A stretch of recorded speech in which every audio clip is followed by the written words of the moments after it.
오늘은 또 새로운 주제입니다. 자, 함께 고백할까요? 예수님의 케노시스. 첫 번째 시간으로 예수님의 마음. 아멘. 빌립보서 2장 5절에서 11절 함께 읽겠습니다. 다 같이 읽겠습니다. 여러분 안에 이 마음을 품으십시오. 그것은 곧 그리스도 예수의 마음이기도 합니다. 그는 하나님의 모습을 지니셨으나 하나님과 동등함을 당연하게 생각하지 않으시고 오히려 자기를 비워서 종의 모습을 취하시고 사람과 같이 되셨습니다. 그는 사람의 모양으로 나타나셔서 자기를 낮추시고 죽기까지 순종하셨으니 곧 십자가에 죽기까지 하셨습니다. 그러므로 하나님께서는 그를 지극히 높여 모든 이름 위에 뛰어난 이름을 그에게 주셨습니다. 그리하여 하늘과 땅 위에 땅 아래에 있는 모든 것들이 예수님의 이름 앞에 무릎을 꿇고 모두가 예수 그리스도는 주님이시라고 고백하여 하나님 아버지께 영광을 돌리게 하셨습니다. 아멘. 하나님께 영광을 돌리셨습니다. 오늘은 예수님의 케노시스, 예수님의 마음이라는 제목으로 말씀을 나누도록 하겠습니다. 성경에 위대한 명령이 있는데 그것은 뭐예요? 그리스도 예수의 마음을 품으라는 것입니다. 구약 성경에 가면은 똑같죠. 주 여호와 하나님의 마음을 알라는 것이죠. 깨달으라는 것이죠. 아멘이죠? 여러분, 크리스찬이 마땅히 행해야 할 덕목이 있고 그 덕목을 가능하게 하는 마음의 태도가 있어요. 그런데 문제는 이런 마음의 태도가 원한다고 이루어지지 않습니다. 아멘. 내가 열심히 공부 1등하고 싶다고 되나요, 여러분? 안 됩니다. 안 됩니다. 내가 맛있는 반찬 만들고 싶다고 됩니까? 안 됩니다. 여러분, 사랑하고 싶지 않은 사람이 어디 있고 화목하고 싶지 않은 사람이 어디 있겠어요? 문제는 이런 마음의 태도가 우리의 뜻대로 되지 않는다는 것입니다. 그래서 성령의 도우심을 받아야 합니다. 성령의 도우심이 필요합니다. 성령께서 우리 안에 역사하셔서 타락한 우리 마음의 자아를, 무엇을? 자아를 비우게 하시고, 여러분 또 어떻게 해야 돼요? 그곳에 하나님의 뜻이 일하시도록 하나님의 마음이 부어지고 채워지도록 역사하셔야 됩니다. 빌립보서 2장 5절에서 11절 우리가 읽은 말씀은 그것이 바로 십자가에서 자신을 비우시고 죽기까지 순종하신 예수 그리스도의 마음이라고 말씀하고 있습니다. 그래서 우리 크리스찬의 덕목이 뭐예요? 덕목? 크리스찬으로서 반드시 우리가 갖추어야 될 삶의 태도, 양식, 모습이라는 거예요. 아멘이죠? 네. 자, 그래서 크리스찬의 덕목과 마음을 품기 위한 모든 노력은 결국 한 가지 결론에 이르게 되는데 바로 우리 안에 그리스도 예수의 마음을 품는 것입니다. 즉, 내 자신을 비우고 하나님으로 채우는 케노시스 영성입니다. 자기 비움의 영성입니다. 하나됨, 여러분 잘 안 되죠. 사랑도 마찬가지입니다. 잘 안 됩니다. 화목, 겸손, 돌봄도 모두 마음대로 되지 않죠. 그래서 싸워야 하는 한 가지 싸움이 있는데 그게 무엇일까요? 같이 읽읍시다. 바로 사랑, 화목, 연합, 돌봄, 겸손 등 각각의 마음을 하나씩 품으려는 것이 아니라 자신을 비우는 케노시스를 위한 것이다. 아멘. 무엇인가 어떤 목적 결과를 이루려고 하는 것보다 먼저 선행돼야 될 것이 뭐예요? 내 자신을 비우는 것이 먼저예요. 내 자신이 비워지지 않았는데 거기에다 아무리 좋은 것을 집어넣은들 소용없다는 거예요. 내가 비워져야 돼요, 여러분. 그 안에 귀신이 떠나가야 예수 그리스도의 영이 여러분 계시는 거예요, 여러분. 내 자신을 비우고 하나님으로 채우는 케노시스의 영성, 자기 비움의 영성입니다. 그런데요, 왜 마음이 마음대로 안 될까요? 왜 마음대로 안 될까요? 죄 때문입니다. 죄 때문에. 하나님을 떠난 타락한 이 자가 우리 안에 역사하고 있기 때문에 그렇습니다. 끝없이 자신을 주장하고 높이는 이 타락한 자, 모든 것을 나 중심으로 생각하고 배열하는 타락한 자예요. 이 자아가 다루어지지 않는데 연합, 사랑, 화목, 은혜, 겸손, 돌봄 불가능합니다. 지독히 자기 중심적인 이 타락한 자아에게 여러분 타인은요 그저 나의 영광을 위해 손뼉 쳐주는 들러리 관중에 불과합니다. 그 이상도 그 이하도 아니에요. 자아가 뭐예요? 나를 나타내고 나를 인정받고 싶어하고 나를 드러내는 거예요, 여러분. 그게 자아예요. 하나님의 사람은요, 무슨 일을 하든지 어떤 상황이든지 내 자아가 드러나면 안 돼요.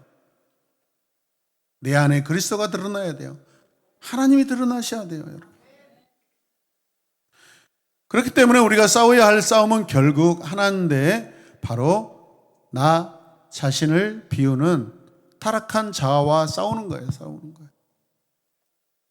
예수께서 말씀하셨어요. 누가복음 9장 23절 함께 읽겠습니다. 또 무리에게 이르시되 아무든지 나를 따라오거든 자기를 부인하고 자기 자아를 부인하고 자기 삶을 부인하고 자기 뜻을 부인하고 자기 마음대로를 부인하고 자기 행태를 부인하고 날마다 내게 주어진 예수 그리스도의 십자가를 지고 나를 따를 것이라고 주님이 말씀하십니다. 누구든지 예수를 따르려면 자기를 부인하라고 하십니다. 바로 케노시스 명령입니다. 주님은요, 이 땅에 오신 그 모습 시작부터 케노시스였어요. 자기 비우면. 왜요? 인간의 몸에 들어오시잖아요. 하나님이. 아멘이죠. 죄악 가운데 이 죄악이 가득한 세상에서 사시잖아요. 결국에는 갈보리 언덕에 사람들의 십자가를 메고, 아니 사람들의 죄를 사람들이 메고 가야 되는데 주님이 대신 짊어지고 가시잖아요. 자기를 비우시는 거예요. 사람들이 내가 죽어야 하는데 하나님의 아들이 죽으셔요. 십자가에 달리셔요. 이게 이런 케노시스 영성입니다. 우리 자신을 비움으로써 하나님이 역사하실 수 있는 공간을 만들어야 한다는 것이죠. 나의 타락한 자아가 비워지고 그곳에 하나님의 영이 가득할 때 비로소 우리는 바울이 이야기하는 복음에 합당한 성도의 삶을 살게 된다는 것을 기억하시길 바랍니다. 무엇으로도 막을 수 없는 이 기쁨과 평강을 누리게 된다는 것이죠. 돈 좋죠, 여러분. 황금 좋죠, 여러분. 로또 좋죠, 여러분. 수십억 당첨된들 그거 얼마 가겠어요, 여러분? 로또 1등 13억 17억 하는데 그거 당첨되면 내가 죽을 때까지 쓸 수 없는 돈이다 생각하지만 그렇지 않습니다. 그 몇 년이면 다 없어져 버립니다. 왜? 쉽게 얻은 돈은 쉽게 사라지게 돼 있어요. 여러분 가지고 있는 10원 잃어버렸어요. 여러분 로또로 당첨된 13억 몇 년 만에 없어요. 어떤 게 더 상실감이 크겠어요? 큰 돈을 허비하고 사라지는 게 상실감이 큽니다. 우리의 높은 마음이 상실되는 것이 훨씬 더 공허감이 크다라는 것을 믿으시길 바랍니다. 아멘입니까? 예수님께서 행하셨던 삶은요, 케노시스의 능력입니다. 자기 비움의 능력이에요. 자, 이 위대한 복음의 여정, 그 자기를 비움으로써 하나님으로 충만해지는 케노시스의 여정을 우리가 한번 시작해 보도록 하겠습니다. 첫 번째, 함께 읽겠습니다. 너희 안에 이 마음을 품으라. 케노시스에 대한 가르침은 이렇게 시작합니다. 너희 안에 이 마음을 품으라. 너희 안에 이 마음을 품으라. 곧 누구의 마음이에요? 그리스도 예수의 마음이니, 여기서 마음을 품다 할 때 이 품다는 이 헬라어로 프로네오예요. 프로네오. 따라서 프로네오. 네, 마음의 훈련을 하다, 마음을 두다, 관심을 두다, 관심을 가지다, 그리고 복종하다, 주목하다, 생각하다, 다 나의 의지로서 할 수 있는 거예요. 의지로서. 내 의지가 발동돼야 할 수 있는 것들이에요. 가만히 있어서 되는 것이 아니라는 거예요, 여러분. 즉, 자연스럽게 떠오르는 마음이 아니라 의지적 선택을 의미한다라는 거예요. 무엇인가 의지적으로 마음을 두는 것입니다. 두고 또 두고. 시작. 두고 또 두고. 보고 또 보고. 그거는 50년이 지나도 안 잊어먹을 것 같아요. 근데 성경은 하루 읽어도 다 잊어버려요. 두었다가 잠깐 마음이 다른 데로 흘러가면 다시 붙잡고 또 붙잡아야 돼요. 또 다른 것에 마음이 팔리면 또 잡아다가 또 둬야 돼요, 여러분. 반복적이고 의지적이고 그 마음을 잡아두는 거예요. 아멘입니까? 이게 뭐예요? 순종이에요. 이렇게 마음을 두고 또 두고 생각하고 또 생각함으로써 마음을 훈련하는 것이 뭐라고요? 프로네오예요. 프로네오. 마음을 품는 거예요. 같은 단어가 골로새서 3장 2절에도 사용되었는데 우리 함께 읽을까요? 봅시다. 어딘지 시작. 위의 것을 생각하고 땅의 것을 생각하지 말라. 땅의 것을 품지 말라. 위의 것을 품으라. 아멘. 똑같은 원어 프로네오예요. 위의 것에 반복적이고 의지적으로 마음을 두고 마음을 둠으로써 훈련하라는 거예요, 여러분.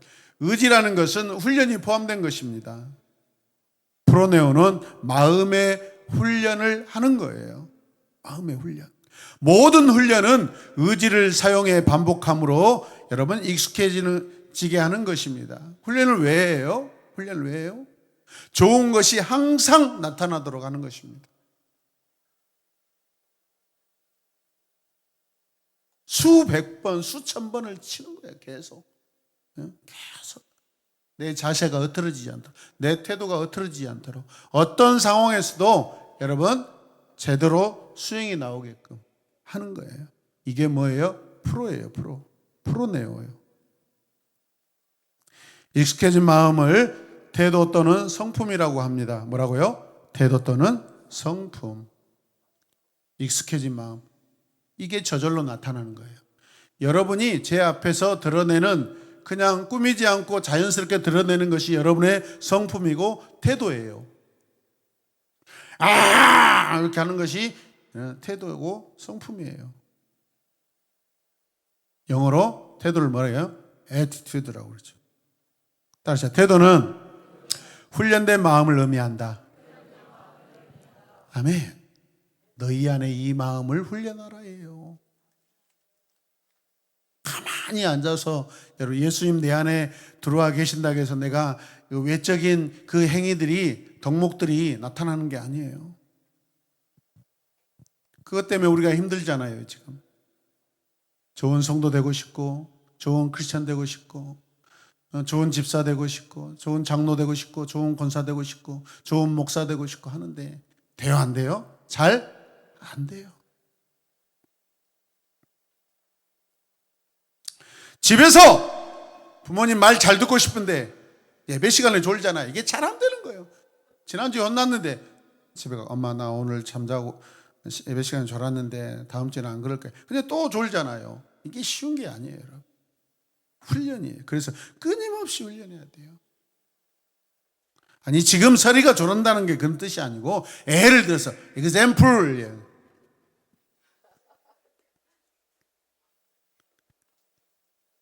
따라서 하십시오. 마음은 영을 담는 그릇이다.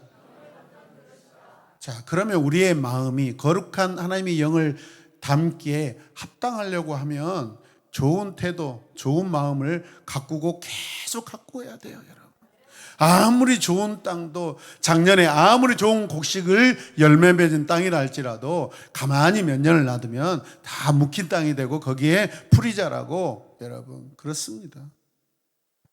매년마다 그 흙을 기경하고 고르고 그것뿐입니까? 여러분, 집에 있는 똥통에서 똥 퍼다가 여러분 낙엽하고 참 오랫동안 몇 년 동안 그냥 숙성시켜 놓은 탭이 된 것을 갖다가 또 땅에다 또 뿌려가지고 섞어줘야 돼요. 제가 똥푸기 대장입니다. 똥푸기 선수입니다.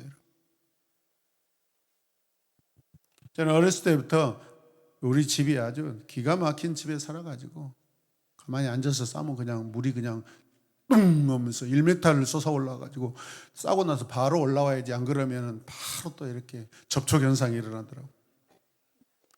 그래서 그게 익숙해가지고 똥 만지고 똥 갖다 푸고 똥장군 짊어지고 하는 것이 저는 별로 더럽지 않아요. 우리 집에서 제가 가장 비유가 좋습니다. 저는 샤워하면서 수시로 변기 막 물 뿌려가면서 손으로 막 탁 닦고 막 이끼 낀 게 손으로 닦습니다. 아까운데 왜 세제를 써요, 여러분? 환경 이렇게 파괴되는데 손으로 닦고 그 다음에 마지막에 손으로 이렇게 한번 이렇게 펜으로 닦으면 됩니다. 근데 이걸 목격한 큰딸이 제가 얼굴 만지러 갔을 때 피합니다. 분명히 닦았는데도 의심하고 믿지 못하는 이 믿음을 가져야 되는데,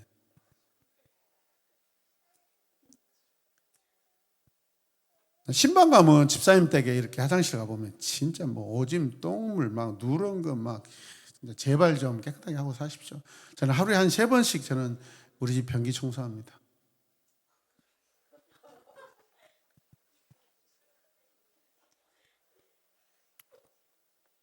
여러분, 돈에 마음을 두면 어느 순간 만몬의 영, 돈을 갈망하고 돈을 집착하고 돈을 기뻐하는 영으로 변화되어 버립니다.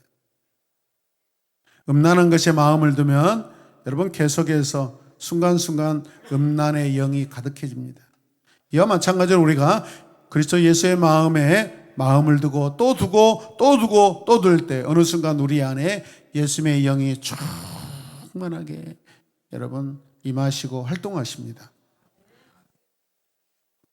거룩함을 사모하고 하나님을 기뻐하는 영이며 형제를 사랑하는 영입니다. 이 영이 임할 때 우리는 비로소 예수의 마음과 태도들, 사랑과 하나됨과 화목과 겸손과 돌봄의 마음을 가지게 됩니다. 여러분, 예수의 영을 받으시길 바랍니다. 그 마음에 예수의 마음을 풀어내어 할 때 예수의 마음이 부어질 줄로 믿습니다. 두 번째, 예수의 마음은 어떤 마음인가? 시작. 자, 그렇다면 우리가 이 풀어내어, 품는다, 할 이 예수의 마음은 구체적으로 어떤 마음일까요? 빌립보서 2장 6절에서 8절은 크게 두 가지를 말하는데, 그게 무엇이냐면 따라서 자기 부인과 복종이다. 네. 이 복종이란 단어가 제가 기억하기로는 프로네스케어인가? 이게 프로네오하고 복종하다하고 그 어근이 같다고 생각돼요, 여러분. 무릎 꿇는 것입니다, 여러분.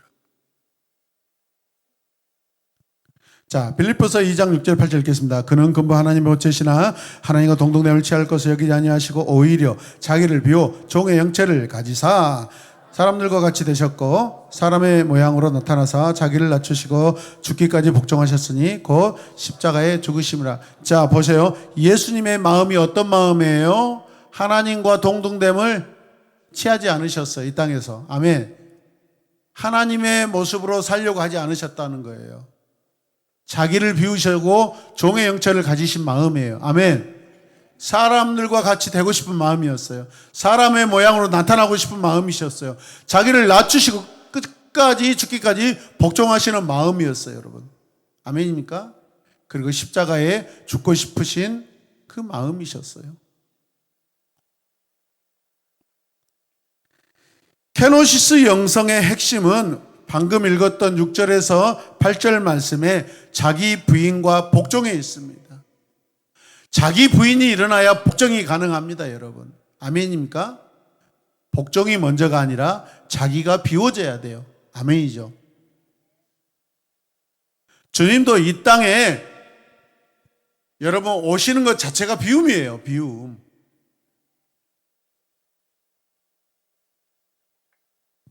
제가 늘상 여러분들에게 권면하죠. 여러분, 헌신이 먼저고 사랑이 다음이에요. 당신 사랑할게 가서 붙잡고 안고 쪽쪽쪽쪽 이렇게 뽀뽀하고 막 한다고 해서 그게 사랑이 되지 않아요. 그 사랑을 하기 전에 이전에 반드시 보이지 않는 또 보이는 행위가 있는데 그게 무엇이냐면 헌신이에요. 헌신. 그러니까 주님이 이 땅에 자기 비우심 케노시스는 제가 방금 말씀드린 뭐예요? 헌신이에요. 헌신. 헌신이라는 사랑이 있어야만 여러분 하나님 앞에 이렇게 복종의 삶을 살게 되는 줄로 믿습니다. 그래서 예수의 마음, 자신의 권리를 취하지 않으심입니다.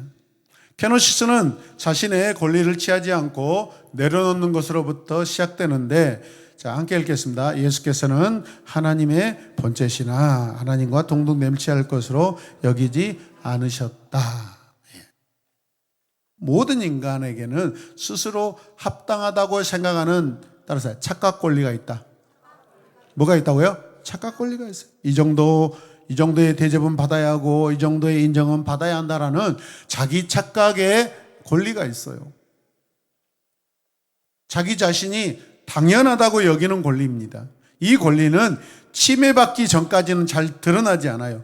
그래서 나도 내가 무엇을 나의 권리라고 생각하는지 모르는 경우가 있어요. 그런데 어떤 상황이 되면 이게 드러나기 시작하는데요. 어떨 때? 침해받기 시작할 때. 내 권리가 침해받으면 여러분 그러면 어떻게 돼요? 참을 수 없고 분노가 올라옵니다. 나는 권리를 침해받아 본 적이 있습니까? 많죠. 남편에게, 아내에게, 자녀들에게, 때로는 이웃들에게, 상사에게, 직장에서 협력업체 가가지고 그 직원들한테 식당에 갔는데 앉았단 말이에요. 근데 이 주인께서 내가 먼저 왔는데 자꾸 늦게 온 분들에게 막 밥을 갖다 줘, 나한테 안 갖다 줘. 열 받습니다. 분노가 치밀러 올라옵니다. 몇 번 참다가 안 참아집니다. 교회에서도 마찬가지입니다. 여러분, 예배에 인도하던 사람을 아무 말 없이 6개월 동안 세우지 않는다고 생각해 보세요. 소그룹 리더이던 사람을 1년만 소그룹 멤버로 활동하게 한다고 생각해 보세요. 따져, 정말 크게 따라서 하세요. 정말 살벌해진다. 살벌해지지 말라고 지금 따라서 하라는 거예요. 물론 그렇지 않는 분들도 있습니다. 왜요? 케노시스, 겸손이 있는 분들은 괜찮아요. 그러나 자기 부인의 경험이 없는 분들은 정말 살벌해집니다. 온갖 비판과 공격이 쏟아지기 시작합니다. 이 교회 아니면 다닐 교회 없는 줄 아냐? 참 목사님 냉정하다. 건드리면 안 되는 영린을 건드린 겁니다. 영린. 영린이 아세요? 영린? 얼마 전에 영화도 나왔잖아요. 영린은 리슨 앰블 피트 따라서 하라고요. 영린은 건드려서 안 되고 건들면 끝장나는 것이다. 그거 있죠. 우리 각 사람에게 있죠. 내가 이 정도의 사람이야. 나는 이런 대접 받을 권리가 있어. 감히 나를 건드려? 내가 이 교회밖에 다닐 교회가 없는 줄 알아? 내가 헌금 안 하면은 교회가 잘 돌아갈 것 같아? 내가 사역 안 하면 잘 돌아갈 것 같아? 여러분 미안하지만 그래서 우리 모든 성도들 제가 사역화 시킨 겁니다. 작은 교회 피아노 좀 친다고 와가지고 띵가띵가 자기 마음에 안 들면은 제가 말씀드렸잖아요. 제 동기 목사님이 결혼도 안 하고 지금 50이 넘었는데 피눈물 나면서 저 혼자 몸으로 지금 사역을 하고 있는데 어느 날 어떤 집사님이 오셨어요. 큰 교회에서 반주를 했대요. 근데 지금 가지고 있는 피아노가 벨로예요. 그래서 걔도 자리 잡게 하려고 피아노를 샀는데 저한테 상담하고 사지 카시오 피아노를 샀네. 야마하를 사야 되는데. 근데 그 다음 주에 집사님 나오셔서 띵띵 쳤는데 깡통 소리가 나는 거야. 땡땡땡. 우리는 봉봉봉 이런 소리가 나는데 땡땡땡. 그 다음 주에 교회 안 와버렸습니다. 지금 나를 반주자로 대접하는 거야, 안 하는 거야? 영린을 건드린 겁니다.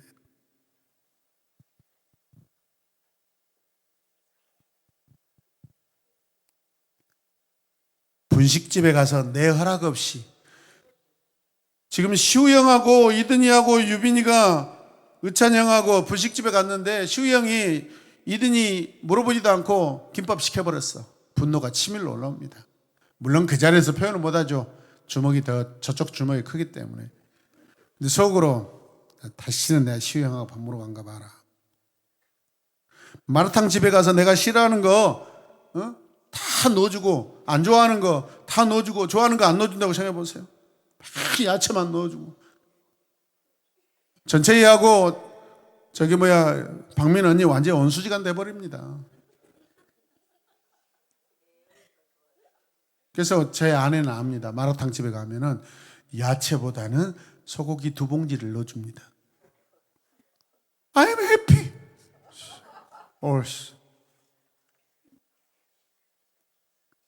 인간의 가장 큰 욕구는요, 나의 존재 가치, 권리에 대한 욕구예요. 자기 자리에 대한 인정 욕구를 엄청 가지고 있습니다.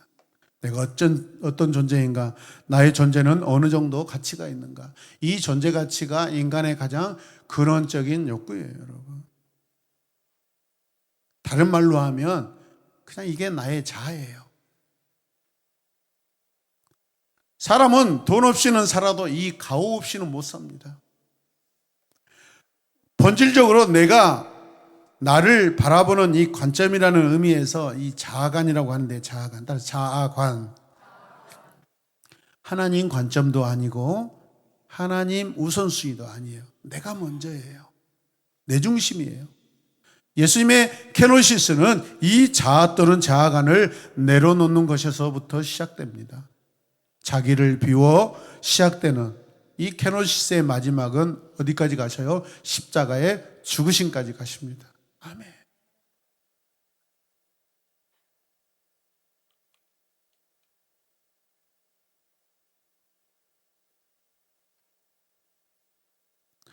제 위에 형님이 결혼했는데 형수님이 저하고 동갑이고 제 친구가 사는 동네에 처녀였어요. 형님이 결혼하면은 먼저 옛날 사람들은 어디죠? 처가에 가서 하룻밤을 지내면서 거기에서 이제 훈련받고 오잖아요. 길들임을 받고 온다고요. 근데 그때 우리 형님의 발바닥을 때린 놈들이 다 내 친구들이었더라고. 그 소리를 듣는데 얼마나 화가 나는지. 다 학교에서는 다 내 밑에 있던 애들이거든요. 우리 형님이 자존심 상한 거예요. 동생들한테 두드려 맞고 왔으니까. 어쩌겠어. 자기 십자가지. 자기 자존심을 걷는 거잖아요, 지금.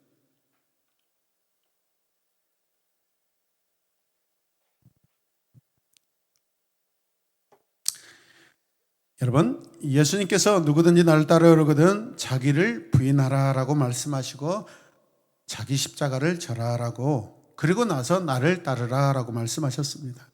케노식스의 핵심은 자기 부인과 십자가, 순종, 복종입니다. 여러분. 아멘이죠. 두 번째, 예수님의 마음은 자기 비우심이에요. 자기를 비우심이에요. 예수 믿고 가장 먼저 그리고 가장 중요하게 다루어야 할 것이 바로 이 자아관인데, 예수님은 아무든지 나를 따라오려거든 뭐하라고요? 자기를 부인하고 나를 따르라고 했어요. 야, 따라와 문제가 아니에요, 여러분. 우리 엘리야, 엘리사 선지자로 부름받을 때 뭐하죠? 자기가 키우던 소 다 태워 죽입니다. 불로 태우고 옵니다, 여러분. 자기 소유, 자기 직업에 대해서 자기 부인이 일어납니다. 아멘이죠. 목숨보다 더 귀하게 여겼던 그 가축들인데 그것을 여러분 버리고 태우고 하나님의 선지자로 나옵니다. 케노시스의 영성이 먼저입니다. 할렐루야. 자, 그러니 예수를 따르는 사람이라면 반드시 누구나 여러분 우리는 내 자신을 먼저 비워야 되는 줄로 믿습니다. 누가복음 9장 23절 읽겠습니다. 또 우리에게 이르시되 아무든지 나를 따르려거든 자기를 못하고 부인하고 날마다 자기 십자가를 지고 나를 따를 것이니라. 참 예수님 복잡하게 사셔요. 그냥 한마디만 하시면 될 건데 여러 가지를 말씀하십니다. 그러나 이것이 필수적이고 가장 중요하고 그렇기 때문에 말씀하신 줄로 믿습니다. 불행하게도 오늘날의 교회는 이 말씀을 귀담아 듣지 않습니다. 많은 사람들이 자아의 문제를 다루지 않고 그냥 무턱대고 신앙생활을 합니다. 그냥 무턱대고 교회에 옵니다. 교회에 오면 그게 교회 다닌 줄 압니다. 교회 다니고 예배 드리면 그게 신앙생활이라고 생각합니다. 그런데 그렇지 않습니다. 교회에서는 반드시 이 문제를 다루어야 합니다. 이 문제를 다루려고 시작하면 온갖 볼 꼴, 못 볼 꼴 다 봐야 합니다. 온갖 불만의 소리 들어야 합니다. 우리 선한 마음으로 또 새로 오신 분들을 생각해서 양육받으면 좋겠다고 생각해 양육 계획을 딱 세워가지고 알려드리면 그 다음 주 교회 안 와버립니다. 마치 자기를 억압하는 것처럼. 여러분 신앙 앞서서 첫 번째 말씀드렸지만 우리 신앙은 반드시 훈련입니다. 아멘입니까? 예배도 훈련, 기도도 훈련, 사랑하는 것도 훈련입니다. 믿습니까? 섬기는 것도 훈련입니다.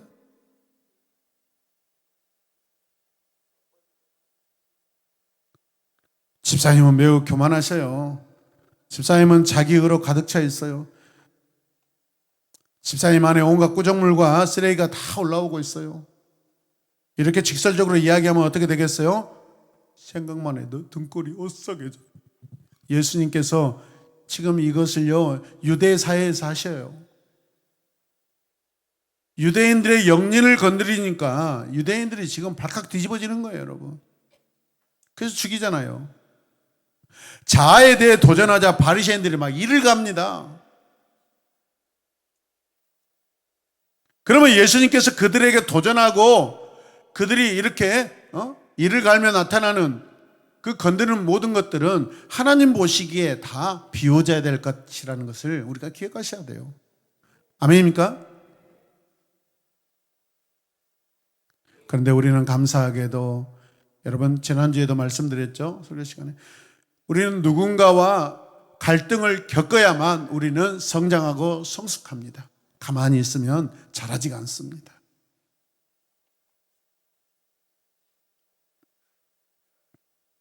스스로 할 수 없는 거 스스로 안 하려고 하니까 여러분 하나님은 이웃과의 갈등 안에서 우리를 성장하게 하십니다. 우리가 아는 복음은 예수를 믿으면 제일 먼저 자아 문제를 다루어야 해요. 왜냐하면 타락한 우리의 자아는 생각보다 훨씬 괴물 같은 존재이기 때문에 그렇습니다. 이게 정리가 안 되면 교회를 다녀도 나를 죽여요. 겉은 멀쩡해도 자아가 건드려지면 상상할 수 없는 꾸정물과 쓰레기들이 나타나기 시작합니다. 저 역시도 마찬가지입니다. 나를 다룰 것 무엇일까요, 여러분? 내가 다를까요? 여러분 다를까요? 아무도 예외가 없습니다. 특히 착하게 살아온 사람들이 더 그렇습니다. 착한 사람이 고집이 더 세요. 뜨뜻미지근한 사람이 더 변하지 않습니다. 차라리 성질이 지랄 같아가지고 팍 꺾인 사람이 오히려 여러분 나중에 회개하고 순종하는 일이 더 많습니다.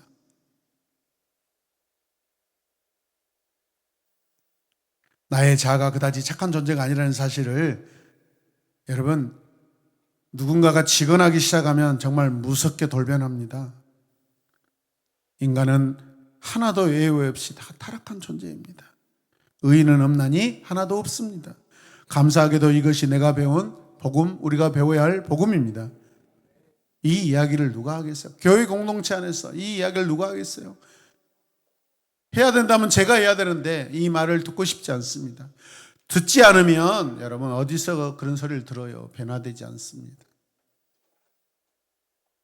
자아가 다루어지지 않고는 뭐든 대충 할 수 있어요. 기도도 열심히 하고 사역도 열심히 하고 봉사도 열심히 하고 다 할 수 있어요. 직분도 받습니다. 집사가 되고 장로가 되고 목사가 되고. 근데 문제는 나중입니다, 여러분. 자아가 다루어지지 않고 나중에 직분 그대로 갔을 때 같이 읽겠습니다. 시작. 자아가 다루지 않는 사람은 나중에 반드시 문제를 일으킨다. 왜 그럴까? 이 모든 신앙 행위를 하게 하는 근본 동기 혹은 엔진이 할 수 있는 마음과 태도가 예수님의 것과 다르기 때문이다. 아멘. 나중에 결정적인 상황에서 결정적인 때 드러납니다. 우리 다 함께 고백할까요? 자기가 비워지기는커녕 오히려 나로 가득 차 있다. 내 자신이. 나는 이런 존재이고 그래서 적어도 이렇게 받아야 할 권리가 있고 사람들도 그런 나를 인정하고 대우해 줘야 돼 라고 생각. 요즘 제가 가끔 제 자신을 돌아보는데 왜 자꾸 깜빡깜빡 잊어먹은지 모르겠어요. 정말 저희는 죄인 중에 죄인이고 죄인 중에 괴수였거든요. 아마 제 과거를 다 여기서 까발리면 이 자리에 다음 주부터 예배 나오실 분 아무도 없을 거예요.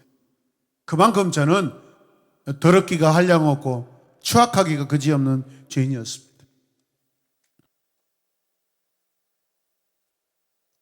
우리 마음의 바닥에 자아가 비워지지 않고 가득합니다. 예수님께서는 근본 하나님의 본체시나 하나님과 동등함을 취할 것을 여기지 않으셨는데 말이죠. 예수님께서 오히려 자기를 비워 어떤 권리도 어떤 인정도 주장하지 않으셨어요. 예수님 하나님의 권능, 하나님의 능력 다 가지고 계셨습니다. 바다를 잠잠하게 하시잖아요. 온 우주를 잠잠하게 하시는 그런 능력이 그분에게 있는데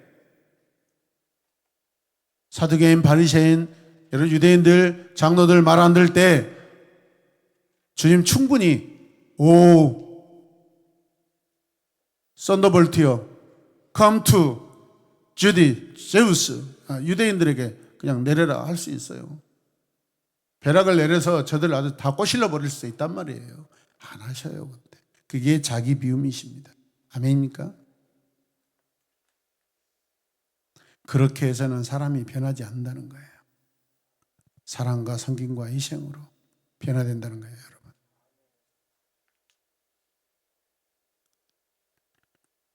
그렇다면 나는 어떤가요? 같이 읽겠습니다. 예수를 따르기로 했을 때 자아가 다루어졌는가? 나는 아무것도 아닙니다라는 고백이 있었는가? 크게 읽읍시다. 무시당해 보았는가?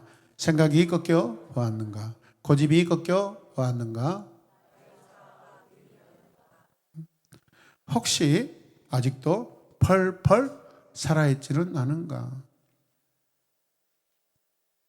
목회를 하다 보면 자아가 부인된 경험이 있는 사람과 그렇지 않은 사람의 차이가 선명하고 명백하게 보입니다. 애매하지 않습니다. 감출 수 없습니다. 정확하게 드러납니다. 그저 하나님이 끼워주시기만 해도 감사한 사람과 내가 누군데 감히 나한테 이렇게 나를 무시해? 그렇게 말하는 사람이 분명하게 구분됩니다. 좋을 때는 아무 문제 없어요, 여러분. 좋을 때는 무슨 문제가 있고 싸움이 일어나겠습니까? 목사님 하며 간이라도 다 빼줄 것 같고 착하고 충성되게 보입니다. 그런데 막상 자아가 건드려지면 어떻습니까? 자신이 기대했던 것과 다르게 다른 일이 진행되거나 자기가 인정되지 않으면요 어마어마한 일이 벌어집니다. 저는 지난 목회 15년간 그런 상황을 무수히 보았습니다. 많이 시달려 왔습니다. 자아가 비워지지 않는 사람은 정말 무섭습니다. 그런데 저도 이런 갈등 때문에 저도 성장하고 성숙해 가고 있습니다. 할렐루야. 갈등을 두려워하지 마시길 바랍니다. 그래서 어떻게 하면 좋을까요? 아무리 능력이 있고 아무리 은사가 있고 아무리 리더십이 있어도 저는 제 마음에 정해놓은 것이 있습니다. 절대 교회 공동체 안에서 직분 허락하지 않습니다. 어떤 분들이 그랬습니다. 교회 장로님이 몇 분이셔요? 목사님 교회 같으면 진짜 다 장로님이시고 다 안수집사고 다 권사님 같은데 절대 저 그렇게 생각하지 않습니다. 여러분 자존심 상하십시오. 절대 그렇지 않습니다. 어떤 교회는 직분 막 이렇게 줄지는 몰라도 저는 그렇게 하지 않습니다. 왜 그러겠어요? 그분이 나중에 더 큰 실수할까 봐. 여러분 성도가 실수하는 것과 장로가 실수하는 것 어떤 게 더 무거울까요? 서리 집사가 실수한 것과 여러분 권사님이 실수한 것 어떤 게 더 무거울까요? 어떤 것이 더 영향력이 클까요? 대답을 하세요. 꿀먹은 버거리처럼 하지 말고. 성도가 사고치는 것이 클까요? 목사가 사고치는 것이 클까요? 이때는 더 크게 이야기해야 됩니다. 그럼요.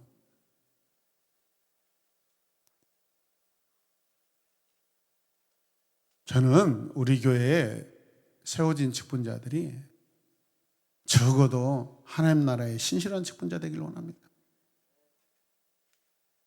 여타 교회에 어떤 이해관계로 세워지는 직분자가 아니라 하나님 앞에 훈련받고 하나님 앞에 헌신하고 하나님 앞에 충성된 사람들이 직분자가 돼야지 하나님의 일을 하는 거죠, 여러분. 물론 직분 줘서 거기에 맞는 또 사역을 하실 분들도 있습니다.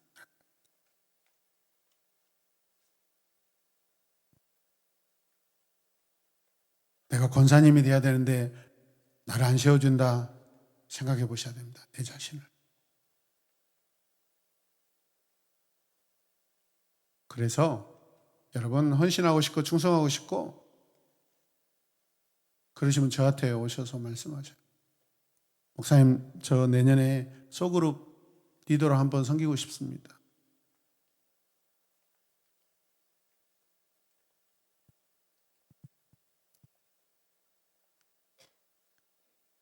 예수님의 제자들도 예수님과 3년 동안 훈련 받아도 안 됩니다, 여러분. 그것은 예수님께서 가르쳐 주신 지침서이고 안대의 사항이었습니다.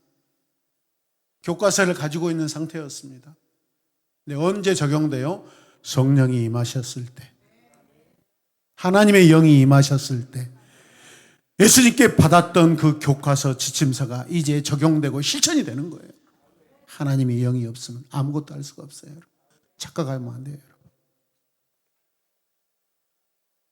저도 화내고 저도 성격 못돼 먹고 성질 못돼 먹고 그렇지만은 저도 때로는 제 자신이 합리합니다. 하나님을 위해서 제가 이렇게 한 거 아닙니까 하고 제 자신이 생각합니다. 그렇게라도 제가 위로받고 싶어서.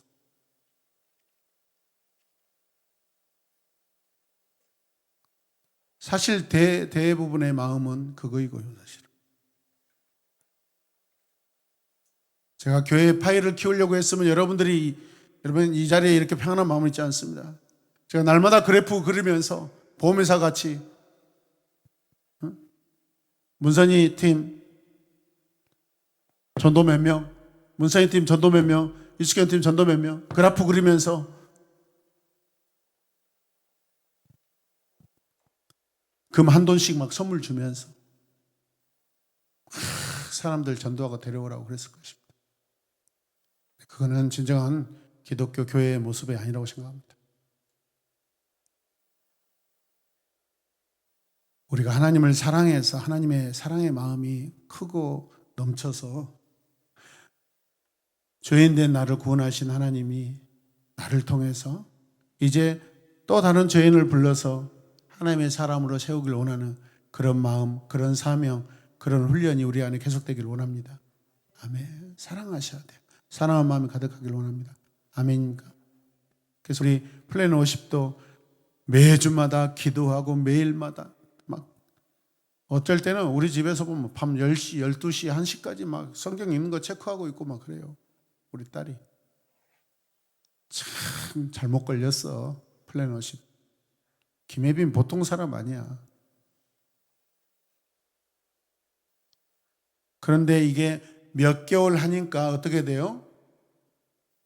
여러분, 다른 교회에서 경험할 수 없는 영적 성장이 팍팍팍 일어나요. 아멘. 여러분, 사역의 종착점, 그게 뭐예요? 복음 전도예요. 전도하자고 이제 전도하러 나갈 것입니다. 거룩한 사명이 일어나기 시작하잖아요. 아멘입니까? 교회 20년, 30년, 50년 다녀도 단 한 명도 전도만 하지 못한 사람들이 부지기수입니다, 여러분. 교회 여러분 10년 안 다녀도요, 이런 수십 명 전도하신 분들이 왜 그랬어요? 나 같은 죄인 구원하신 하나님의 은혜에 감사해서 주의 마음을 닮아가는 거예요, 여러분. 아멘입니까? 그 감동이 우리 안에 불일 듯 계속해서 불타오르길 주님의 이름으로 축복합니다. 자아가 부인된 경험이 있는 사람과 그렇지 않은 사람, 케노시스의 영성이 있는 사람과 그렇지 않은 사람으로 자연스럽게 나뉜다는 것을 기억하시길 바랍니다. 아멘입니까? 나 같은 것을 왜 구원해 주셨을까요? 사람들이 인정하든 안 하든, 직분이 주어지든 않든 그것 중요한 거 아닙니다, 여러분. 우리 자아가 꺾이길 원합니다. 계속 꺾이길 원합니다. 아멘. 한 번이 아니라 날마다 꺾여야 됩니다. 할렐루야. 저도 날마다 꺾여야 합니다. 아멘입니까?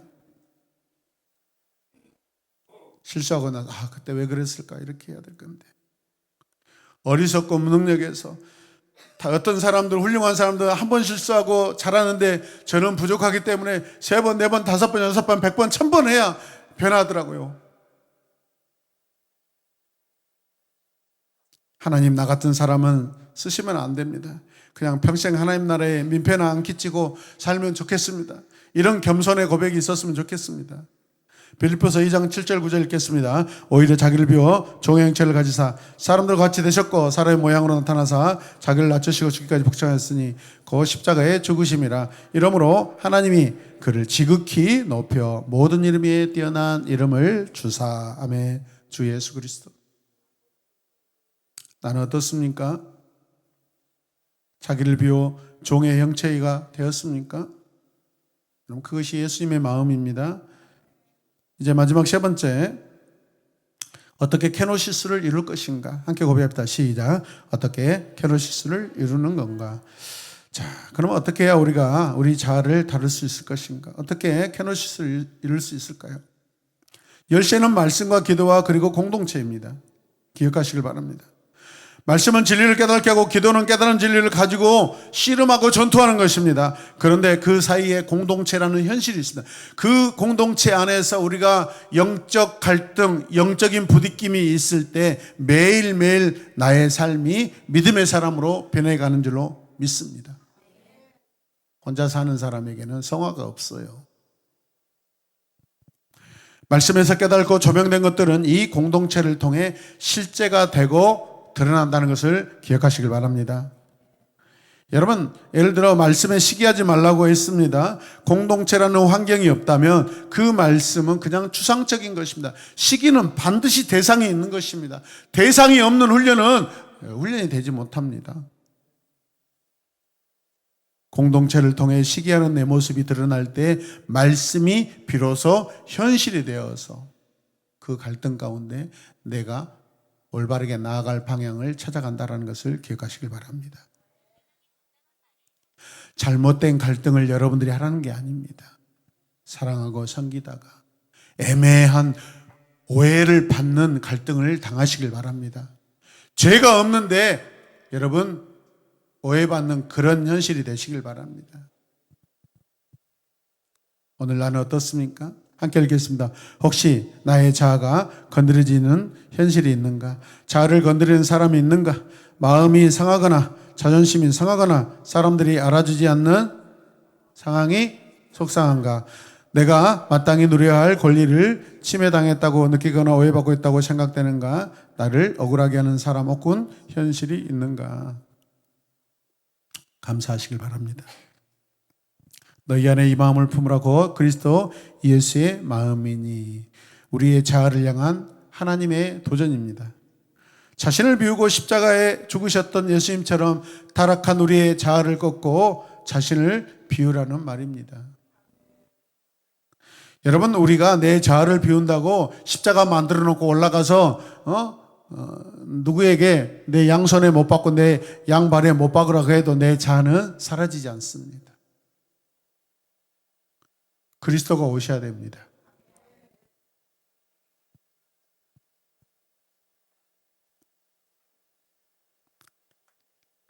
함께 고백합시다. 나는 은혜가 필요한 존재다. 옆 사람에게 당신은 은혜가 필요한 분이십니다. 아멘. 우리는 오직 은혜가 필요한 존재이지 권리를 내세울 존재가 아니라는 것을 기억하시길 바랍니다. 아멘. 여러분들에게 권면합니다. 기도의 자리에서 씨름하십시다. 요즘에 기도실에서 기도의 소리가 많이 이렇게 줄어들었습니다. 학생들은 그래도 꾸준하게 기도하러 온 학생들이 있습니다. 우리 집사님들, 우리 직분자들, 이제 다음 주 월요일부터 수요일까지 9개 교회가 이곳에서 하나님을 만납니다. 아멘. 저들의 인생, 그들의 인생, 학생들의 인생 가운데 광주에 2025년 2월 17일부터 19일에 있었던 그 4차 킹덤 티처 캠프에서 내가 그 새로운 에마목교라는 그 광주까지 왜 내려갔지? 그런데 그곳에서 내가 하나님을 만났다고 평생 고백되는 이런 역사가 기억되고 경험되기를 간절히 원합니다. 여러분, 우리가 프로그램 잘한다고 학생들이 주님 영접하는 게 아닙니다.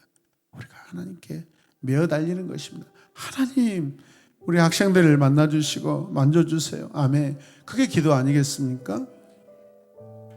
기도의 자리에서 씨름해야 합니다. 내 안의 자아가 하나님 앞에서 죽을 때까지 말입니다. 오직 은혜가 나의 유일한 소망이며 생명이라는 사실을 성령께서 알려주실 때까지 우리가 명심합시다. 그렇게 될 때 하나님께서 우리를 이전과 다른 차원으로 높이시고 복을 주실 줄로 믿습니다. 오늘이 나의 자아가 하나님 앞에 죽는 날이 되기를 주 예수 그리스도의 이름으로 축복합니다. 우리 함께 기도하겠습니다. 이 시간 기도할 때 주님, 나의 자아가 사라지게 하여 주시고 나의 자아가 하나님 저 아래로 하나님 가라앉게 하여 주시옵소서. 성령으로 충만하게 하여 주시고 성령으로 새롭게 되게 하여 주시옵소서. 우리 다 함께 주님 이름을 간절히 부르며 기도하겠습니다. 주여